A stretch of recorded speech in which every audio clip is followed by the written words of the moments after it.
I'm so excited to have today's guest, Ashleigh Walters, join us for an episode of Hear Her Story. Ashleigh is president of Onyx, an Erie, Pennsylvania-based manufacturing company, which designs, fabricates, and services American-made products for the distribution across the United States with its team of 100% employee owners. Ashleigh is a longtime supporter of Women in Manufacturing Association and also a graduate of our Leadership Lab for Women in STEM and Manufacturing. Welcome, Ashleigh. Thanks so much for having me, Allison. I'm thrilled to have a conversation with you today and to share your story with our listeners. You know, this is a busy time of year, June is, I know, with graduations, weddings, a lot of postponed weddings that didn't happen last year that are now happening this year. And I had to muse, my son is graduating from 8th grade today, and they recently published a memory book that came out in his backpack yesterday after school, where each of his fellow classmates and his 8th graders shared what they wanted to be when they grew up. And it was so hysterical to read these responses from 8th grade girls and boys and what they aspired to do. And just I'd be curious to hear, when you were in 8th grade and age 14, what did you want to be when you grew up? So I was really good in math and science. And so I just assumed that I would be a math and science teacher when I grew up. I went on to become a chemical engineer, but I think a lot of what that has to do with is what you're exposed to in your life. I'd never been exposed to an engineer before, so I didn't know that they existed. So I'd be interested to hear what those 8th graders had to say in your son's class. Yeah, it was interesting, the diversity of their responses. Surprisingly, many attorneys, many people who seem to want to go into some type of legal profession. My son said he wanted to be a pediatrician, which is hysterical because that was the first time I've ever heard his interest in becoming a doctor. And lots of people who, my favorite two responses were one person who responded they just wanted to be a businessman.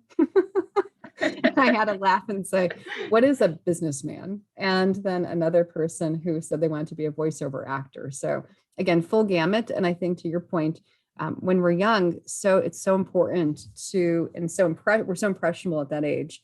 And even the smallest exposure to something new or different could be that thing that sparks you into a whole new pursuit or career. And interesting that, so you were math and science influenced. And was that kind of, did you just do well in those courses? Was it the teachers that you liked that you had in those courses? Yeah, I did well in those courses. For some reason, I guess my brain works that way, and I was attracted to learning more about math and science. I've always been a lifelong learner, so reading a lot, but English, interests me too. So I just was drawn, I think, more to the problem-solving aspect in math and science. Very cool. So you mentioned engineering, so you then went on to pursue engineering. And how did you move from engineering, and how did you find your way into first manufacturing? Or how did you get first introduced to manufacturing? So my father worked in a pulp and paper mill in our local hometown. So my first introduction to manufacturing was actually a plant tour. At that time, I think it was, you had family days in the plants where you could bring the family in and show them what was being manufactured. And just remember walking down the hall and you're wearing all your safety gear, right? And it's pretty quiet in the offices. And then these double doors just swing open into this environment that you've never seen or experienced before. And machines and people and lights and sounds and everything's moving so fast. And it was just like a whole new world. That is really cool. I mean, plant tours are such a great way to finally see live what manufacturing really looks like. And I think to see as well how modern manufacturing can be and the technology that's used, and to just get to see things getting made, I think is really cool and impressionable for especially a young audience. So you first toured this mill and got to see manufacturing live and in action. So how did you go from there in terms of connecting manufacturing to your professional career and kind of next steps in your first kind of position and first job? So I went to school at Auburn University, and they had a chemical engineering program degree, but the focus that I took was in pulp and paper. So the Pulp and Paper Industry Association supported me in getting my degree. Unfortunately, I never worked in pulp and paper after interning because I'm going to date myself here, but 9/11 happened in the fall of my senior year. So we went from a fantastic job market to no jobs overnight. And so I went to work in the nuclear power industry. They had realized that they hadn't hired since they started the nuclear power plants up. So, 20 years later, people were getting ready to retire and they had no one in the pipeline. So there was a big push to hire into nuclear power at that time. And then I went on to work for Onyx, which is the family-owned company, my husband's family-owned company, because their pulp and paper technical salesperson passed away unexpectedly. So that's how I found myself at Onyx. Wow. So, again, you're not alone in individuals seeming to find themselves by happenstance or by, a fluke incident or introduction to manufacturing. So what was it like to then start working for a family business, your husband's family business? I really enjoy working for the family business. It's very fast paced. We wear a lot of different hats. So, in the corporate world, somebody once told me that there can be a tendency to have boxes and you need to stay within your box. There are no boxes in a family business. You're always outside your box. I always tell people our job descriptions are pretty loosely written. We all just pitch in when there's an issue to be solved. So you started in sales with the family business. And how did your role change and morph over kind of your years since first starting at Onyx? Yeah, so once again, a product of happenstance. My youngest child, or our youngest child, came 6 weeks early, very unexpected. And so overnight, I went from working to being a stay-at-home mom. His lungs were underdeveloped and he was unable to be in a daycare situation. So then baby number 2 came pretty quickly, and I was at home with a 2-year-old and a 3-year-old the day my father-in-law called, and he said, the CFO's left the company and, I need your help with the financials and generally leading the company. And while he portrayed it as a part-time job, it was very much a full-time job. And I started traveling from Charlotte to Erie every other week to help stabilize the business. Wow, what a call to receive with 2 little ones at home to say, hey, we need your help to pitch in and help lead this company and steer it. And I, like you, had 2 kids back to back, and I can't imagine getting that type of call, especially during such a hectic phase of parenting and kind of having little ones at home. So as you got that call, what went through your mind? Did you think, hey, this is obviously a necessity. My company and family needs me. And how did you make it work for those few years as you were kind of performing triage and helping in an emergency situation? So a lot of family support. Drew was also still working in the business and running the South Eastern operation. And so I would fly in and he would leave. So we didn't see each other too much in those first years or so. But then definitely the family helped with the children, and that would be the only way that we could have made this happen. But, as far as myself, I think, you hear about imposter syndrome a lot. And definitely I thought, why me? What skills do I have?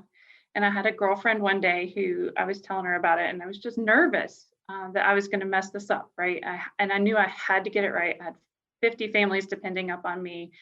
And she said to me, how do you eat an elephant? And I thought, this is strange in the middle of our conversation. And I said, I don't know, Elizabeth, how do you eat an elephant? And she goes, 1 bite at a time. And that just calmed me down to know, like, okay, we're going to have to dissect this, and we're just going to have to tackle one problem at a time and work our way through it.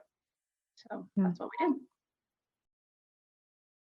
Moms in Manufacturing is the first event produced by the Women in Manufacturing Association, focused solely on moms working in manufacturing, and will provide participants with valuable content and opportunities to connect and collaborate with fellow moms working in the industry. The first Moms in Manufacturing virtual event will take place on August 12th from noon to 4 p.m. Eastern. Hear Her Story listeners will receive 20% off of their registration when using code HHS21. Visit www.womeninmanufacturing.org for more information. You bring up that important topic of imposter syndrome, and for some reason, and again, I don't know if it's because of how we women are kind of wired, but we seem to more often than men question ourselves and our abilities and, why me?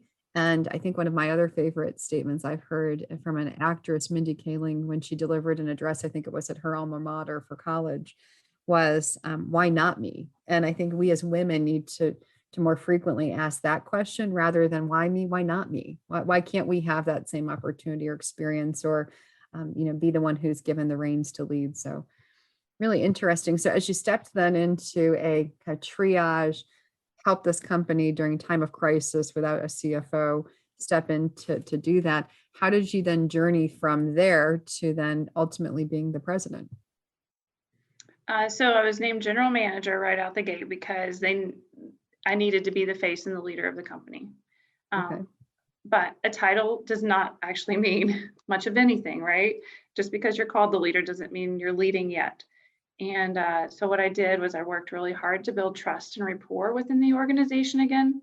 The CFO had kind of splintered and siloed the organization because he was very command and control, and he wanted to be the one that knew all the details but didn't share the details with others. So I took a more democratic approach.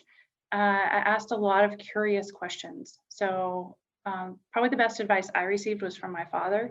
And he told me when I got my engineering degree that I didn't know much at all. And I thought that hurts after 4 years of working really hard, But what he told me to do was go to the plant floor and ask the people who are closest to the work for their opinions and their thoughts, and that I would find some incredible ideas and help solve the problems. And that's exactly what I did when I got to Onyx in this position. I just went to the people and I said, okay, what frustrates you the most about your job? What takes up the most time of your day? And they would tell me. At first, they didn't want to tell me. They thought, they would be berated. But I just said, okay, let's fix it. Let's solve it. And so we worked together to flush out those inefficiencies in the company and get everybody back on track and working together.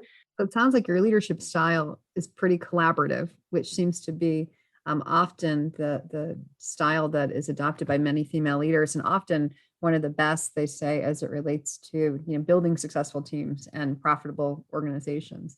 So in your leadership style, as you came in, you asked lots of questions, you learned about the business and kind of what was working, what wasn't working. How did you position yourself for then continued success? How do you stay communicating with those people on the plant floor? And do you have a leadership team? And if so, how does your team work and communicate?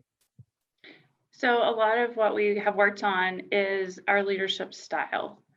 So historically, manufacturing, ever since the Industrial Revolution, has been very command and control. And in our business, we need to be really agile. And to do that, I don't see how any leader could think of every task that every person should do or be able to do. And so our leaders take a coach approach to where we're having conversations with our staff, every day or every week or every month, whatever that frequency is necessary for that group. And we're making sure we help them prioritize their tasks because things do pop up, right? So the 5 things that were important on Monday might not be the 5 things that are important on Friday. And we're helping remove obstacles from their way too. So I call this servant leadership, in that we go to them and we show them and work beside them and help them do the work, so that they know that we're willing to do whatever it takes to help get the job done. I like that coach approach. So I can't imagine what leading a manufacturing company has been like over the past 14 months of a pandemic and supply chain interruptions. And I'm sure lots of challenges with, multiple priorities, keeping people safe, keeping people fed, employed, and secure. So what has it been like to lead Onyx during the pandemic? So it came fast and furious, obviously, the pandemic did. And first off was just the health and safety of the employees. We're an essential manufacturer. We got a letter from the Department of Defense that said you will not shut your doors. You are in the defense supply chain. And so we had to navigate that with the state, to make sure that we could remain open. But we had to also make sure that our employees were safe, right? So all the COVID protocols that came out, you can, if you remember, every week, every day, it seemed like something was changing on us, right? There were no masks available, and then everybody had to be in masks, and just it was ever changing. But what I did the first day that these mandates started coming out was I pulled the whole leadership team together and I said, okay, here's what we do know. And there's a whole lot of things that we don't know. And I said, I just want to hear from everybody, what it is that we need to do. And they had some really great insights, and we just divided and conquered and kept in communication throughout the whole thing as the conditions changed. We had to send non-essential personnel off site. One week the school's closed here in Pennsylvania, and the next week I was sending non-essential personnel off site. And as a manufacturer, we aren't used to working remotely. We didn't even have the technology to work remotely. So you're talking laptops, VPNs, internet at houses, and that's what we did that whole week before we went off site to work. Everybody's been back at the plant now since mid-May, and we've just dealt with protocols from the CDC, such as the masks and the social distancing, and now Pennsylvania is open again, and we're settling back in.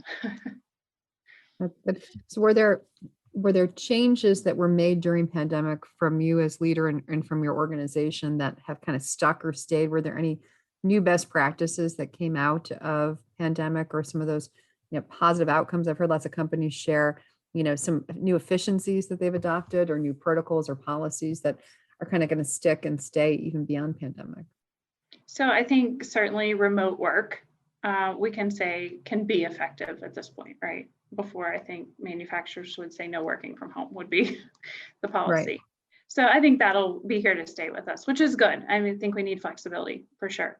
I also think that we needed to move to technology, and we just hadn't been forced to. And certainly the pandemic, made us learn how to use Teams and start collaborating in documents in Teams. And so that too has stuck. And I know that we're having a whole lot more sales meetings with our clients via Teams instead of making those sales calls in person. So that too is an efficiency. However, I can also say that we're very excited to see people again in person. Yeah, as am I. It's so weird to not have seen people face to face, or go to meetings, or get to meet customers, clients, or partners live. And it's exciting. I think everyone's giddy with excitement about actually getting to go have lunch with people and go share space at a conference together. So I know I'm excited. And I think there's value. It's been very efficient, as you said, to be able to meet virtually during times of need, or when this was the only option. But there is, I think, an even more beneficial result and return when you're able to develop a real formal bond and relationship with somebody, or continue a relationship with somebody when you can see them in person. Yes. So one of the reasons, WIM got started 10.5 years ago was to support a community of women in manufacturing leadership and in operations and at all levels. And, having seen this benefit of being able to connect with people like you, and there's evidence around, people benefiting from having a support community of like-minded individuals. And as a woman leader in manufacturing, how has your journey been? And do you feel it differs from perhaps your male counterparts? And what have been those critical pieces that have helped you be successful as a woman leader in manufacturing? So I think, I don't know what the current statistic is, but I'm going to say about 25% of the manufacturing workforce is female. So it's pretty easy to stand out in a room.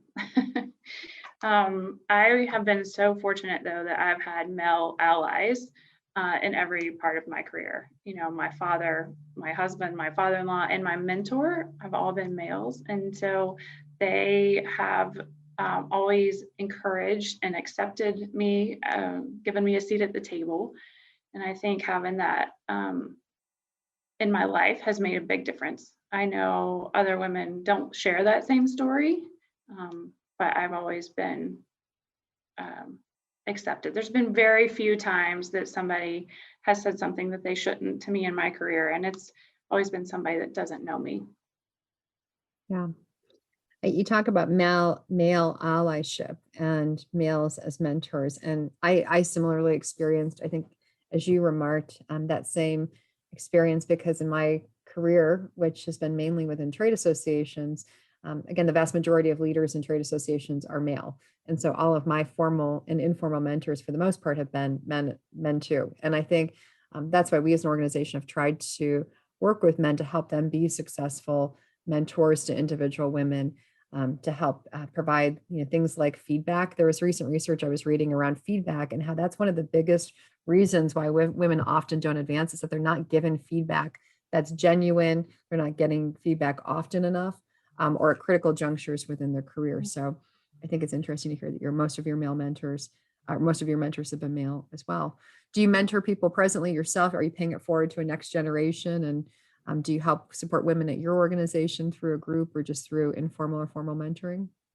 So I think it's probably pretty informal mentoring. I don't have a specific mentee, but I do try to support women in all your events, and especially here in the Western Pennsylvania area. Book club has been one of the fun things that we've gotten to do, and it's been an opportunity for me to share my story. In fact, you gave me one of the first opportunities to share my story in Indianapolis. I think it was 2017 at the WIM Summit. And it was empowering because the women came to me after my speech and just said, your story is so similar to mine. And I think that's important to know. We don't always talk about our stories, especially when they're not pretty, right? We lived in the day of Instagram when everything's curated and gorgeous. Right. But sometimes life isn't curated and gorgeous. No, I think it's so true. It's so important for women like you to share your story, because I think we can get wrapped up in that, that belief that things are perfect, and things aren't perfect. Things are imperfect and they're going to be messy. And it's nice to know that other people have experienced that same mess and have lived through it and have thrived and been successful, which is important. So you mentioned earlier that you have children. And, I likewise have two kids who, my son, as I mentioned, is graduating 8th grade today, heading to high school. My daughter's a freshman, just finished her freshman year. And it's amazing, first of all, how quickly time passes and flies. And I feel like just yesterday, my kids were 2 and 3 and little toddlers. And, being a working mom has presented some unique challenges and difficulties throughout my 20 plus years of working professionally. And I'm sure it has for you as well. What are some of the things that you would say, or that you cite as being successful resources for you as a working mom in manufacturing? And what do you think that companies could perhaps do to help support working moms in manufacturing? So I think the number one issue and I don't even think it's a working mom issue, I think it's a working family issue, is just flexibility. So for me, it hit home really hard one day when the daycare called and they said, your youngest son is just thrown up. We need you to come pick him up. And I said, I'll be right there in 2 hours. And they said, you have to come faster. And I said, I can't, I'm in Erie. I said, I'll call my husband and see if he can get there any faster. And he got there in 15 minutes ahead of me. So this poor child, daycare, thrown up and just wants a parent. So that's why we ended up moving from Pittsburgh to Erie. But that flexibility, I think, is really important. So I have a whole lot of dual income families that work for us, and there is going to be a day that a kid's going to get sick. And a lot of what we can do in the office functions can be done kind of at any time. There's not usually something that's terribly pressing. The production floor is harder, right? So maybe I've heard a lot about like shared work and shared schedules and, part-time instead of full-time on the floor. But I think flexibility is going to be the real key here. I think manufacturing is known as rigid in their structure and their, the time to do something within. So I can finish my work at 9 o'clock at night if the kids have been sick all day. It'll be okay. Yeah. That flexibility piece, I think, is so critical. And as you said, it's a family issue, not just a woman's issue. And I think workplace flexibility is something I think now is becoming a norm, or something that people are expecting, especially those early career job seekers, as they're looking for where do I want to work? What do I want to do?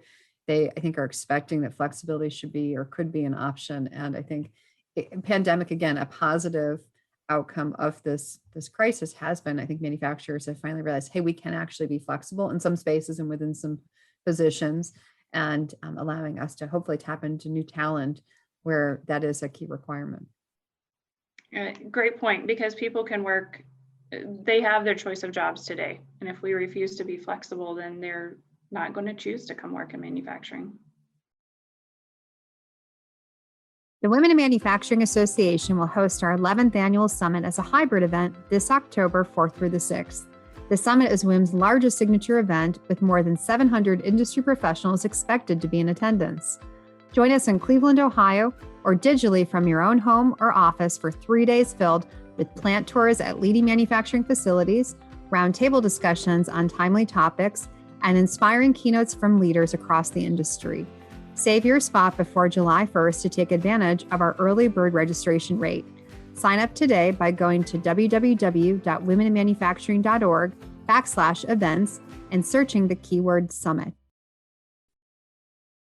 So one of the interesting things I think about your company is that you are an employee-owned organization, an ESOP. So how did you decide to become an ESOP, and what has that been like? And what's that journey been? So Drew and I purchased the company from his father in 2018. And as I was reflecting on this, it was a 4 or 5 year transition process. It just took us we met with tons of advisors, and it just took a very long time to try to figure out the best way to transition the company within the family. And so knowing that that process had taken so long and that we didn't have a lot of options, we wanted to be very thoughtful about how we would transition the business in the future. And I ended up sitting on a succession planning panel as one of the panelists for our local manufacturing extension program. And then the keynote speaker was from the Pennsylvania Center of Employee Ownership. And so I caught Kevin at lunch and I just said, hey, tell me more about this model. I really like it, because at Onyx, we've considered everybody family. And I felt like an ESOP was just a family business reimagined. And I said, what would Onyx have to look like for this to be an option for us? And so I told him a little bit about the business. And he said, Ashleigh, I think you're almost there. And so we did, well, I went home and I told Drew about the model. And he told me I was crazy and I clearly gotten it wrong and I'd misunderstood. And then we watched everything we could on YouTube about it. He goes, no, I think you've got it right. And he said, I do think it's a good option for us. We had a feasibility study done, and yes, it was an option for us. And so then we started the process right before the pandemic hit. And on March 9th, I had Kevin McPhillips from the Pennsylvania Center of Employee Ownership come in and speak to our leadership team, because we're a very small company and I did not want rumors flying that we were selling the business. So the leadership team was in on it from the very start, and he came in and he explained how ESOPs work and everything. And then not 10 days later, the governor was shutting down the state. And so one of my leaders came to me and he said, so I guess an ESOP is off the table. And I said, no, it's not. It was a good business decision before. It's still a good business decision. We're going to push ahead. So we were one of only, there were a ton of ESOP transactions going on at the time of the pandemic, but only 3 of them closed. And we were one of only those 3. So we closed in July of 2020. But then we had to wait to tell all of the employees until August, because summer is our busiest time at work and no one was here. But when we did tell them, they cried. They were so excited to be a part of, they're a part of the company, but now they're truly a part of the company. It's their company. So Wow. Almost a year later, and we'll be handing out their very first statement, and they'll get to see the value that they have in the business and the shares that they own. And so it's been a good year.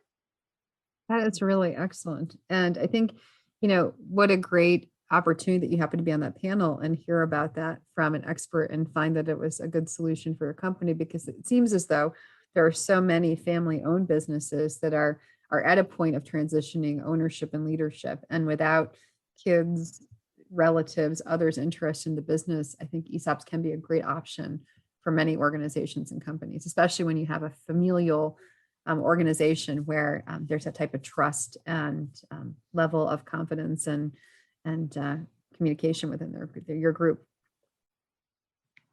So what inspired you to write a book? I think that's so interesting. So in looking at your bio and in your background, I've seen lots of posts about your new book, Leading with Grit and Grace, and would love to learn kind of what led you to write a book and what did you share? What did you learn through that process of becoming an author? So in September of 2020, someone had said to me, you need to share your story. You've led through 2 crises now, one internal and one external. And there's a lot of others out there that need to hear the story and be inspired and know that they can get to the other side and have some encouragement. And So I just tried to write a playbook, just a simple book. My father told me I'll never be a novelist because I don't use enough words. You can read the whole book in 2 hours. But the feedback has been phenomenal from it. I've had so many people reach out and just say this chapter or that chapter really resonated with me. I needed to hear that at this point in my life. And I think that has been incredible. I hope to touch one person's life, not hundreds. It has been an incredible journey to get to meet a lot of people that I would have never met before. That's really cool. And you mentioned book clubs. So you're facilitating, are they like virtual book clubs with people who've read the book or want to discuss parts of it? Yeah, so Women in Manufacturing was in Western PA here asked me to do a book club for them. And so we did do it virtually because it was in the middle of the pandemic, but it actually worked out really well because we had women from all of WIM. We had Colorado and Louisiana and even a lady from Mexico join us. And so, as much as we don't like our virtual meetings, it has been an excellent way for us to connect across many regions. And it was so successful, they capped it at 25 women so that we could have a good discussion that they asked to do an encore event. And then one of the ladies from Illinois had asked if I would host in Illinois. And I'm really excited to get to host a book club at Summit this year in Cleveland. I'm excited too. It'll be very fun. So you've had a long career, a successful career now in, starting first, in more direct engineering and now in manufacturing leadership. What has been one of your proudest professional moments that you've had so far? My proudest professional moment has to be changing the organizational culture. It's not an easy thing to do, but it was a really necessary thing for us to do to return to those family-centric values. And, it's not easy when you've broken somebody's trust or they've broken your trust. If that's happened to you, you know how long it takes to repair it. And that's where I was, as a family member coming back in, would broken their trust because we put a leader in charge that didn't keep our family-centric values.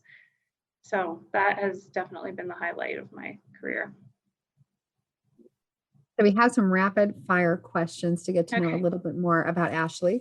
So first one, what is your favorite quote? So my favorite quote is from Robert Frost, and it's 2 roads diverged in a wood, and I took the one less traveled, and it has made all the difference. And I think that sums up my last few years of my career here.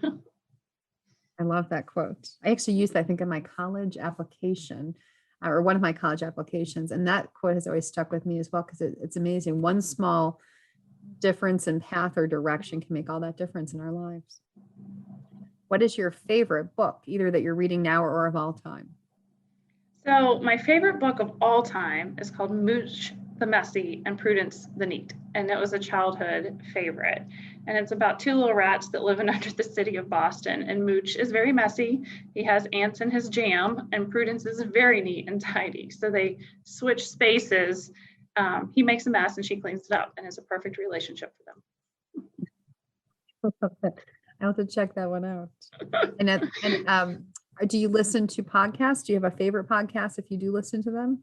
Yeah, I don't listen to many. I'm more of a book reader. I don't learn as well when I listen, but one of my favorites for listening to is called Grounded by Inspiring Time, THYME. And Amber Card talks with successful female entrepreneurs on there, and it's just amazing to see what people are doing out in their communities to make them better.